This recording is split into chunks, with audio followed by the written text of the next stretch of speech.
Presidenti bën mirë që prap ka pas një kërkesë dhe lutje për gjithë partitë politike që të shërtohet mundësia që sot të kishim edhe një seancë të radhës në mënyrë që të i adresojmë disa prej problemeve që rrezikojnë kategoritë të caktuara me met pa paga, sigur që janë punonësit e radio televizionit Kosovës, mandej për mundësinë e zgjatjes buxhetore pas mungesës së vullnetit politik të partive opozitare, PDK, LDK dhe AAK.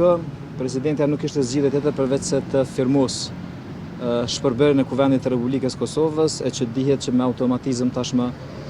shkojmë në zgjedhje, pa diskutime të ndryshme rreth asaj se kur është opsioni më optimal dhe më i favorshëm për qytetarët e Republikës Kosovës. Ne si guxo kemi mbrojtur qëndrimin që mes datës 21 dhjetor dhe datës 28, ne kemi preferuar datën 28. Arsyet janë të thjeshta për shkak se Komisioni Qendror Zgjedhor ende nuk ka certifikuar rezultatin e zgjedhjeve lokale.